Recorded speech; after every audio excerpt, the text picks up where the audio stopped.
pa pjesëmarrjen e këtyre dy liderëve. Pse bëri kthes Putini pranoi që të takohet me Zelenskin. Besoj që rusët në bisedime janë bukur të komplikuar.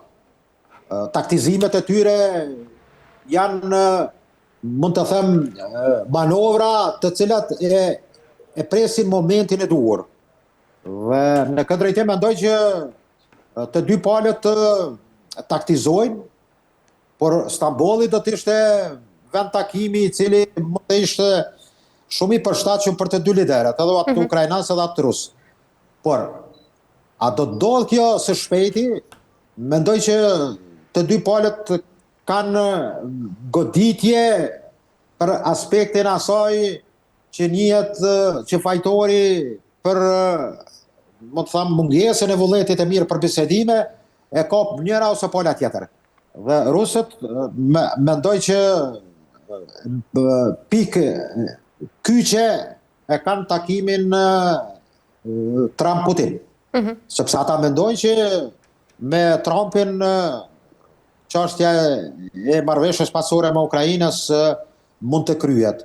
Edhe pse mund të them drejtën, Trumpi është personalitet, karakter që gjatë rrugës mund të them që ka ngritje dhe zbritje të dinamikës. Mirë, po kjo është e rëndësishme për evropianët, të cilët mund të them janë jashtë itinerarit. Tash situatën në dorë rreth Ukrainës kanë dy liderët, Trump dhe Putin. E qartë, mirë zoti Blali, për të ndalur tek një tjetër konflikt pra në një tjetër cep globit, ndjekim një insertë më pas rikthehemi. India dhe Pakistani kanë rënë dakord për një armpushim të plotë dhe të menjëhershëm. Pauza filloi në orën 17 sipas orës lokale. India po i përmbahet marrëveshjes, por ushtria e saj mbetet vigjilente dhe e përgatitur për të nisur atë që është nevojshme për mbrojtjen e kombit ton, thonë zyrtarët.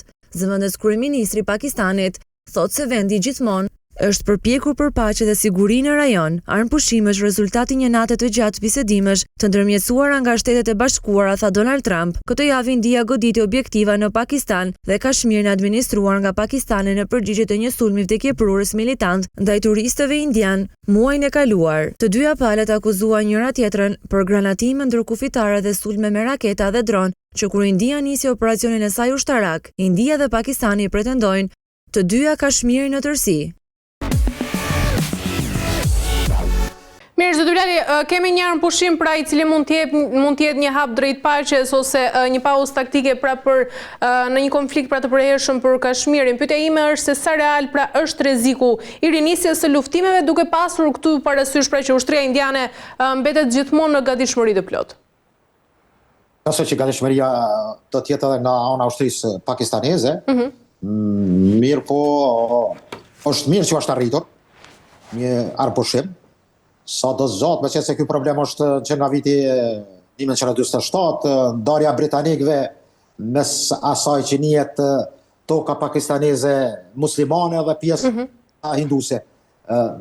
Kashmiri është një problematikë e cila nuk daton vetëm nga viti 1947. Pa hir në aspektin historik, mendoj që kjo paqe arritur është një shej që mund të them të arrihet një lloj stabiliteti për një kohë të caktuar, sepse 220.000 kilometër katror të Kashmirit, që diku 60%, 55-60% kontrollohet nga India, që është do thotë gjumi Kashmir, pastaj është Baltistan Kashmir që udhëheqet nga diku 15 milion jetojnë këtë pjesë. Është një pjesë 30 kilometrëshe që kontrollohet nga kinezët. Dhe është Asad Kashmir, që është një provincë të kuadrët të Shtetit Pakistanit.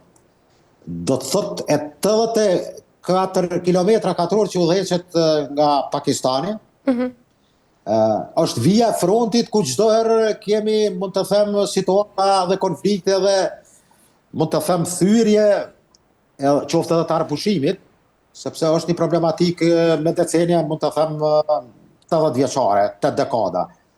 Dhe çka është jashtëzakonisht interesante që në aspektin e luftimeve dhe mund të them asaj që kanë goditur të dyja palët, thonë drejtën në rasti terrorist në qytetin e Gjumi Kashmirit, është rast që ka përdyshime të shumta se kush ka mund ta bëj.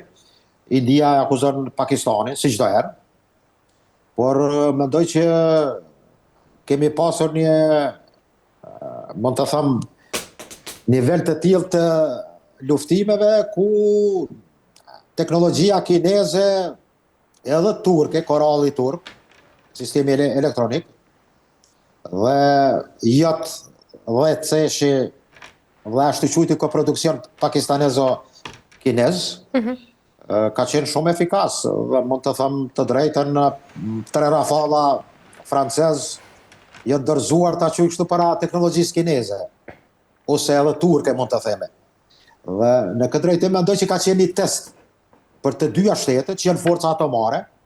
165 koka bërthamore ka Pakistani, ndërsa 160 India. Mirë po dometi i raketave të Indis e kalon dikon 5.000 km/h. Pakistanezët kanë 3.000-3.500. Por pa hyrë në fjalorin militarist, mendoj që ka qenë një test që kinezët kanë qenë ata të cilët kanë, mund të them, objektivin din dhe përmes Pakistanit kanë arritur që të kenë suksese. Por paqen në fund më duket që kanë arritur Amerikanët. Amerikanët janë ata që kanë, mund të them, një aleancë dhe një kooperim me Indin, edhe pse sistemi i armatës indiane ka sistemin edhe S-400 rus, ka një raport e mirë, pastaj me Izraelin, ndërsa Pakistani ka atë linjen Kin, Turqi dhe Indonezi, Malezi dhe një numër i shteteve. Ka qenë pak a shumë një lloj koalicioni, mund të them, i shteteve muslimane ndaj Indisë hinduse. Mirë po, edhe dronët të Izraelit nuk janë treguar efikas, sepse kanë qenë të, mund të them, të blinduar apo të verbuar nga koralli turk. Dhe tëra kjo tregon aleancat të cilat krijuan në këtë pjesë të Azisë dhe ka qenë një test edhe i kinezëve edhe i amerikanëve. Dhe mendoj që amerikanët kanë një bashkëpunim edhe me ISIL, shërbimin pakistanez, dhe mendoj që ai generali pakistanez, shefi forcave të armatosura nga amerikanët, Amir Munir, është vlerësuar qelësi i asaj që mund të evoluoj situata apo mund të kemi një detan ta quaj kështu, sepse paq në mes Indisë dhe Pakistanit pas zgjedhjeve e Kashmirit, problemet e Kashmirit nuk do ketë. Mendoj që ka qenë, mund të them, në prag rrezik për gjithë botën, që të përdoret ndonjë kokë bërthamore dhe mund të them që do të ishte dekontaminuese për të gjithë globin. Por fati mirë është që kemi një tensionim, por problemi jetë ande gjallë. E qartë, mirë zoti Bilali, kemi arritur në fund, falenderoj shumë për gjitha informacionet. Ishte nasi, faleminderit shumë. Faleminderit. Ju falenderoj dhe ju të nderuar teleshikues për vëmendjen, bashkëjemi sërish nesër.